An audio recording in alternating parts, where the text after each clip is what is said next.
para todos os públicos.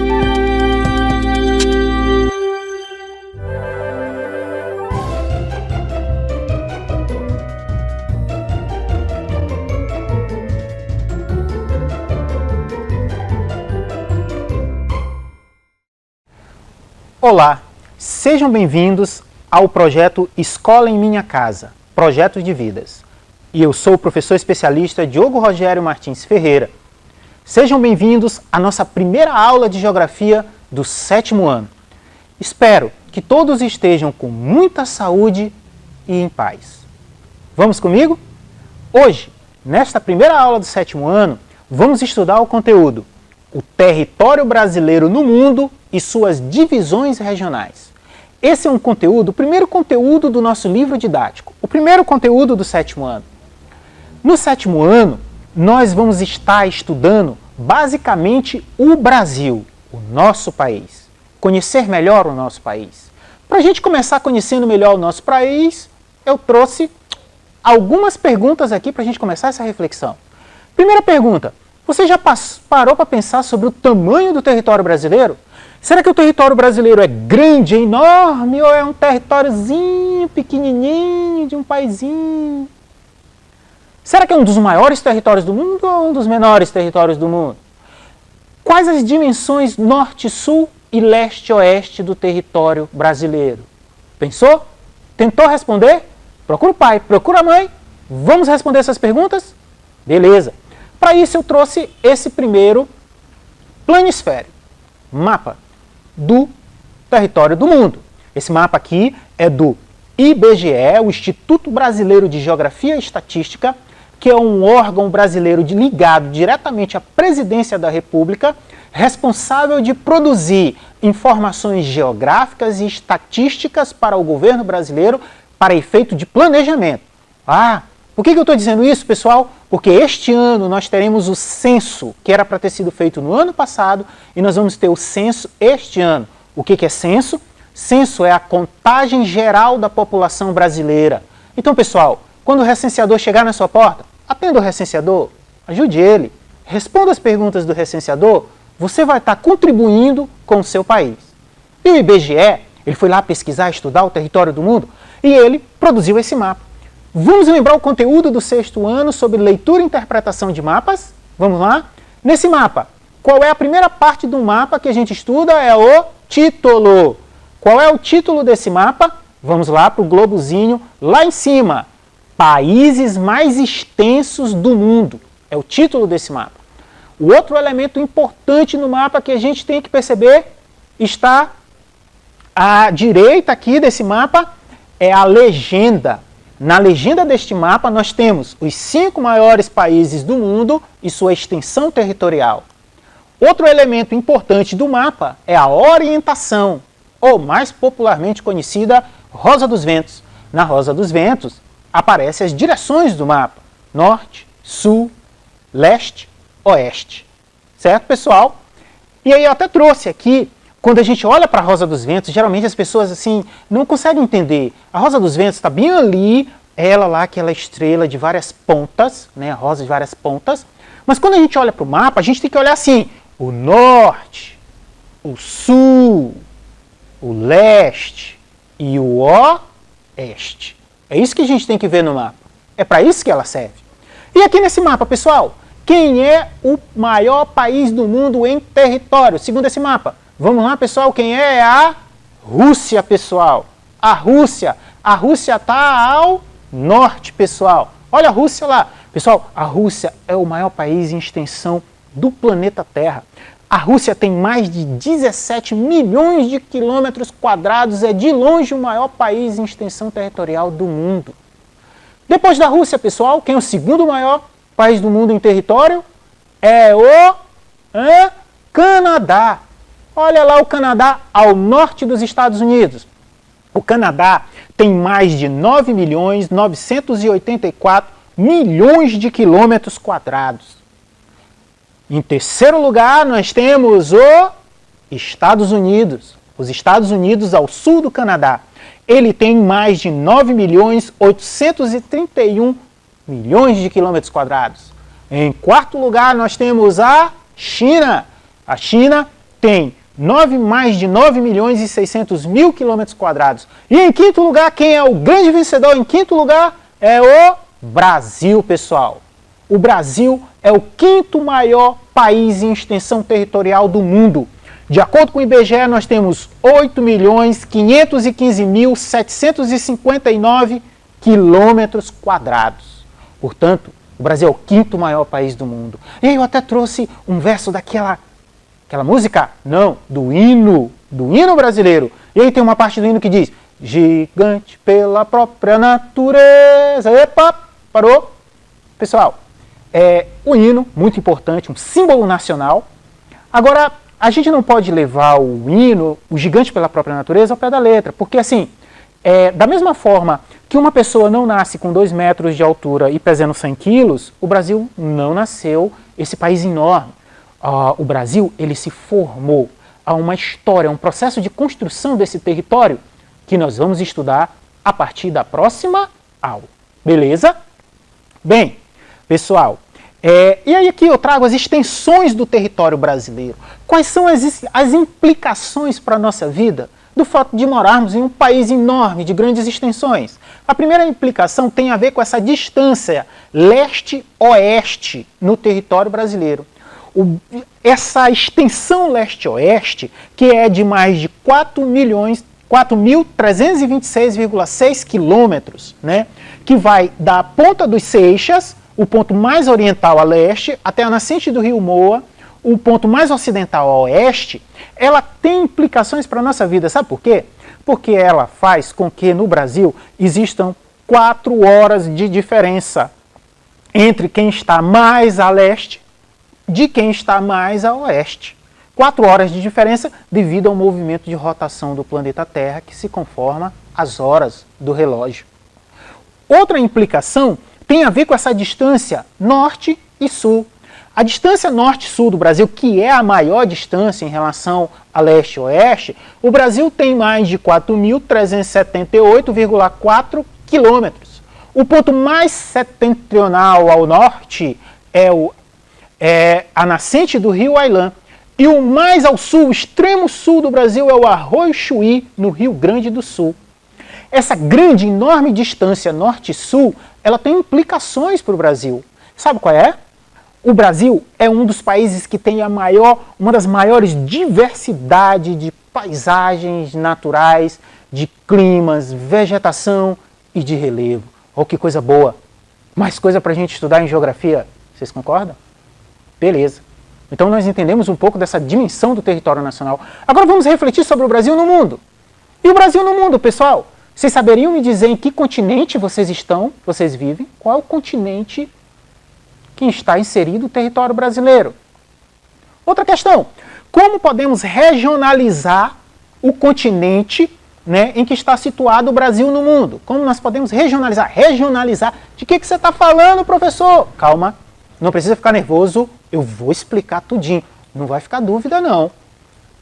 Pessoal, com que países mantemos fronteiras? Vamos responder essas questões? Beleza. Mas antes da gente responder essas questões, vamos decifrar as palavras, né? O que eu quero dizer com regionalização? Pessoal, para estudar melhor um território, por exemplo, o território brasileiro ou o território do mundo, né? Geralmente, os geógrafos, os estudiosos do território, eles dividem o território em regiões. O que é uma região? É um conjunto de áreas de um território, né, que tem características semelhantes, que as identificam e diferenciam das outras. Por exemplo, Rosário é zoneada. Rosário é zoneada em zona urbana e zona rural, certo? Por quê? Porque existem atividades econômicas que são mais comuns da zona urbana, comércio, serviço, indústria, e tem atividades econômicas que predominam na zona rural, como a agricultura, a pecuária, não é isso? Então, pessoal, regionalizar é dividir em partes um território. E como nós podemos regionalizar? De várias formas. Nós podemos regionalizar Rosário pelo clima, pela renda da população, pelos idiomas, pela religião. Várias formas de regionalizar. Então, regionalizar é dividir em partes, é dividir um território para melhor estudá-los. Vamos aplicar isso ao mundo. Eu trouxe esse outro mapa. Esse mapa é o Brasil no mundo. Vamos refletir sobre o Brasil no mundo? Primeiro, exercitando leitura e interpretação de mapas. Vocês têm que entender isso. Qual é o título desse mapa? Divisões dos continentes. O que é o continente? A regionalização de continentes, o que é o continente? É uma grande massa de terra, né? Grandes massas de terras emersas, porque existem terras imersas. Onde nós estamos agora aqui são as terras emersas, porque estão acima do nível do mar. E existem as terras imersas, por exemplo, debaixo do rio Itapecuru, é terra imersa, está debaixo do rio. O fundo do oceano é terra imersa, é terra, mas está debaixo do oceano. Então os continentes são grandes massas de terras emersas. E no mundo, nós temos aqui, no caso, 6 continentes. Quais são os continentes? Vamos agora para a legenda do mapa. O título, divisão dos continentes. Qual é a primeira cor da legenda? A primeira cor da legenda é o laranja. O laranja representa o continente americano. A segunda cor é o lilás. O lilás representa o continente europeu. A terceira cor, amarelo, representa o continente asiático. Quarta, rosa, Oceania. Verde, África. E de branco nós temos a Antártida, continente gelado. Pessoal, por que essa divisão de continentes?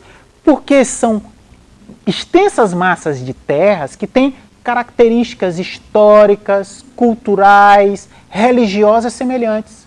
A América foi colonizada por processos semelhantes.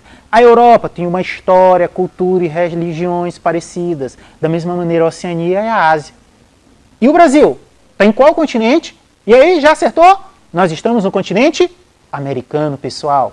Nós somos americanos. Beleza? Vamos lá. E esse outro mapa? Agora eu quero 2 perguntas. Título e legenda. Já viram aquela expressão que diz cara crachá? Qual é a cara do mapa? O título, a legenda, as características que o mapa representa. Qual é o título desse mapa? As 3 Américas. Qual é a legenda dele? Na legenda dele, de rosa está a América do Norte, de verde a América Central e de amarelo a América do Sul. Por que essa divisão? Simples, pessoal. América do Norte, porque ela fica no Norte. A América é do Sul, porque ela fica no Sul. E a América Central é porque ela está entre a América do Norte e a América do Sul. Simples. As Américas, pessoal, essa é uma divisão que leva em consideração características físicas do território. O continente americano, algumas informações, tem 42 milhões de quilômetros quadrados. É o segundo maior continente do planeta Terra, só perde para a Ásia. Tem 35 países, 1 bilhão de habitantes e 14% da população mundial. É o continente americano. Bem, vamos continuar estudando nosso continente? Outra forma de regionalizar o nosso continente é essa aqui. Vamos para o título desse mapa, América, divisão segundo a colonização predominante.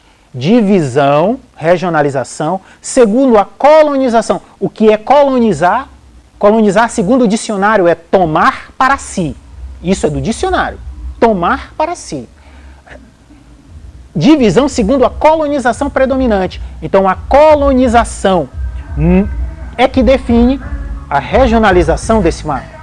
Esse mapa é regionalizado em o que está de laranja, América Anglo-Saxônica, e o que está de verde, América Latina. O Brasil está em qual? Na América Anglo-Saxônica ou na América Latina? Bem, América Anglo-Saxônica. Pessoal, geralmente o pessoal fica com medo quando ouve falar em anglo-saxão. Pessoal, a América é anglo-saxônica porque aquele povo inglês da Inglaterra, eles se chamam de anglo-saxões. É tipo assim, os indígenas não tem a tribo deles? Tem o G, tem o Tupi, tem o Aimoré, tem várias tribos, né? Então, o povo da Inglaterra é anglo-saxão. Por isso a América é anglo-saxônica, porque ela foi colonizada predominantemente pelos ingleses. E aqui nós temos 2 países da América anglo-saxônica. É os Estados Unidos e o Canadá. Sendo que o Canadá ele foi colonizado pelos ingleses e pelos franceses. Já os Estados Unidos é predominantemente inglesa. E percebam, a América anglo-saxônica, nela estão inseridos 2 países mais desenvolvidos das Américas. E a América Latina? está de verde? É todos os outros países, né? Porque eu não vou ler nenhum nome de todos eles, porque vai tomar muito do nosso tempo, que é limitado. A América Latina ela foi colonizada predominantemente pelos portugueses e pelos espanhóis, mas existem países da América Latina que também foram colonizados pelos franceses e pelos ingleses, depois vamos falar disso, né? A América Latina são todos os outros países. Professor, explicou aí que anglo-saxão é aquele pessoal da Inglaterra, que eles se originam do povo anglo-saxão. E esse negócio de América Latina? Pessoal, é América Latina, o latina vem de uma língua que era a língua do Império Romano, era o latim. Essa língua não é mais falada. O latim deu origem às línguas neolatinas, ou seja, o novo latim, que é a língua portuguesa, a língua espanhola e outras línguas no mundo. Por isso é América Latina, porque se fala português e espanhol. Nesse mapa, beleza, vamos continuar nosso estudo das Américas. Nesse mapa, qual é o título? América do Sul, divisão política. Divisão entre os territórios da América do Sul. Qual é a legenda desse mapa? Nesse mapa nós temos o quadradinho, representa a capital do país. Vamos olhar para Bolívia de laranja. O país é Bolívia e a capital, o quadradinho é La Paz. A linha pontilhada é o limite entre países. A linha pontilhada é o limite entre países. A linha contínua é a divisão entre os estados brasileiros. Beleza? Essa é a legenda desse mapa. Bem, a América do Sul ela é composta por 13 estados nacionais, 13 territórios nacionais. O que é território nacional? Pessoal, território nacional é um espaço sobre o qual um povo, por meio de um governo e leis próprias, exerce o domínio. Isso é um território. O Brasil tem o seu território? Tem. O Brasil tem um espaço territorial? Tem. Está de que cor aqui nesse mapa? De verde. Ele tem um governo? Tem. Tem leis próprias? Tem. O governo exerce o poder sobre esse território? Sim. Então o Brasil tem um território.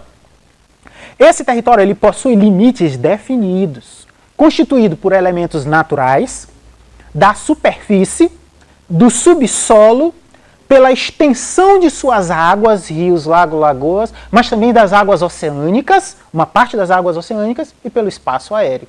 Aqui na América do Sul, nós temos os países.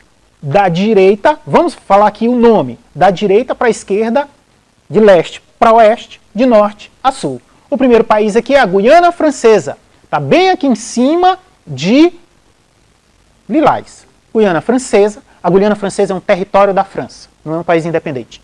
Nós temos Suriname, é de colonização holandesa, foi colonizado pelos holandeses. Nós temos a Guiana, é de colonização inglesa, foi colonizada pelos ingleses. Venezuela, Colômbia, Equador, Peru, Bolívia, Paraguai, Uruguai, Argentina e o Chile. Beleza? Bem, a gente precisa também entender uma questão. A diferença entre limite e fronteira. São duas coisas diferentes. Qual é o limite? O limite tem a ver, vamos aqui para a legenda, olha a legenda desse mapa. O limite é linha. O limite é a linha que está lá toda de preto, aquela linha de preto no mapa, que separa o território brasileiro dos outros territórios. O limite diz onde o Brasil termina e onde os outros estados nacionais começam. Isso é o limite, é a linha. Qual é o limite entre Rosário e Bacabeira? Rosário e Axixá. É a linha que separa eles dois.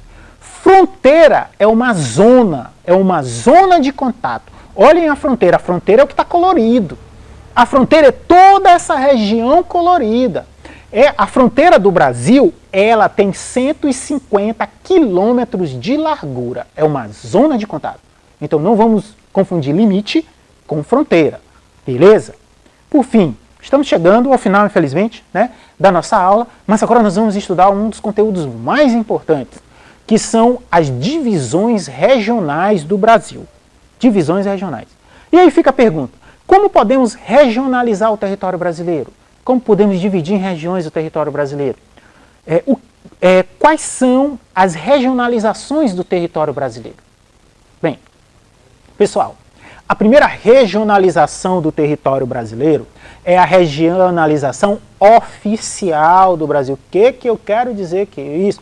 É a regionalização reconhecida por lei. Essa regionalização ela foi proposta pelo Instituto Brasileiro de Geografia e Estatística, o IBGE, que é responsável por isso. É o serviço deles, né? Esse é o trabalho do IBGE. O IBGE, como nós dissemos, quando a gente regionaliza um território, a gente tem que adotar determinados critérios. E o IBGE, para fazer essa regionalização, ele adotou alguns critérios. Qual o primeiro critério? Localização das unidades da federação. O que, pessoal? Os estados, pessoal. Então o IBGE procurou, para fazer essa regionalização, procurar quais os estados mais próximos. Beleza, esse foi um critério. Além desse critério, o IBGE utilizou outros critérios também, como as semelhanças econômicas e sociais. Então ele procurou os estados mais próximos e que tivessem, que tenham semelhanças sociais, econômicas.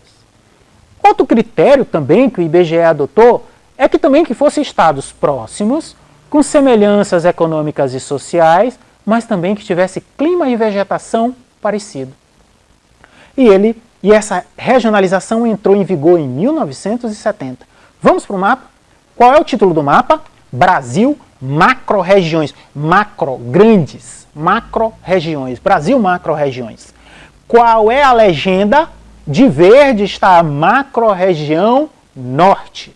Na macro-região norte está de cor verde. Vamos ler quais são os estados? TO de Tocantins, PA de Pará, AP de Amapá, RR de Roraima, AM de Amazonas, AC de Acre, RO de Rondônia. Essa é a região norte do Brasil. Vamos para a próxima? Região Nordeste. Está de quê? De laranja. Quais são os estados da região Nordeste? Maranhão, é nós. PI, Piauí. CE, Ceará. RN, Rio Grande do Norte. PB, Paraíba. PE, Pernambuco. AL, Alagoas. SE, Sergipe. BA, Bahia. São os estados da região Nordeste. A terceira é a região Centro-Oeste, que está de rosa. MT, Mato Grosso. GO, Goiás. MS, Mato Grosso do Sul. Para aí, professor. E aquele DF bem ali no meio. Pessoal, o DF é o Distrito Federal, onde fica a capital do país, Brasília. Próxima região está de laranja. Amarelo, desculpa, pessoal. Amarelo. Meu óculos está falhando. Preciso ir no oftalmologista. De amarelo, é a região Sudeste. MG, Minas Gerais. ES, Espírito Santo. RJ, Rio de Janeiro. E SP, São Paulo. Por último, nós temos a região mais ao sul do Brasil, que é a região Sul. Está ao sul, a região Sul. Ela está de lilás. PR, Paraná. SC, Santa Catarina. E RS, Rio Grande do Sul. Ok, pessoal? Então essas são as macro-regiões. Repetindo, quais são as macro-regiões? Região Norte, Nordeste, Centro-Oeste, Sudeste e Sul. E elas respeitam os limites dos estados. Ok? Bem, será que é só essa regionalização? Não, pessoal. Existem várias regionalizações do território brasileiro. Essa daqui a gente tem que estudar porque ela é a oficial, por lei. É assim que o Brasil é regionalizado. Mas eu trouxe uma outra regionalização que também é muito estudada e que cai na prova tanto quanto a outra. São duas regionalizações que geralmente caem em avaliações. Uma sempre aparece associada à outra, então a gente tem que falar dela. Essa outra regionalização é Brasil Regiões Geoeconômicas. Olha que mudou, porque mudou o critério de regionalização. Essa regionalização ela foi proposta pelo Pedro Pinchas Geiger. Ele é um grande geógrafo brasileiro e ele criou essa regionalização em 1967. Quais foram os critérios que ele adotou? Olha, o primeiro critério dele, ele procurou reunir partes do território brasileiro que tenham uma história em comum. Uma história em comum. Esse é o primeiro critério dessa regionalização. Uma história parecida. Regiões que tenham história parecida. O outro critério que ele adotou foi o critério econômico. características econômicas. Então eu posso dizer que essa regionalização é histórico-econômica. Ok, pessoal? Certo? A diferença é que nessa regionalização ele não considerou a divisão entre os estados. Ele não considerou a divisão entre os estados. Percebam o estado do Maranhão. Cadê o estado do Maranhão, MA? Olha lá para o Maranhão. O Maranhão tem partes tanto na região verde, quanto na laranja, tanto quanto na vermelha. O Maranhão tem partes da região Amazônia, da região geoeconômica da Amazônia, porque essa parte do Maranhão é de floresta amazônica. O Maranhão tem partes da região Nordeste, certo? A banda oriental do Maranhão, da região Nordeste. E o sul do Maranhão ficou na região Centro-Sul. O sul do Maranhão ficou na região Centro-Sul. Então, essa regionalização, ela não obedece à divisão entre os estados. Vamos retomando. Quais são as 3 regiões geoeconômicas? Amazônia, Nordeste e a região Centro-Sul. Beleza, pessoal? Muito bem. Pessoal, vamos procurar questões para responder, pesquisar, estudar, porque o conhecimento que não é exercitado, ele é esquecido. Já diz a neurociência, a ciência do cérebro. Para a gente fixar o conteúdo, a gente tem que estar sempre revisando e exercitando. Então procure atividades, pesquise na internet, responda algumas questões sobre esse conteúdo. Quando as escolas estiverem entregando as atividades, vá na sua escola, pegue sua atividade, tente fazer sua atividade, fique conosco, porque nós estamos aqui com vocês e para vocês. Muito obrigado.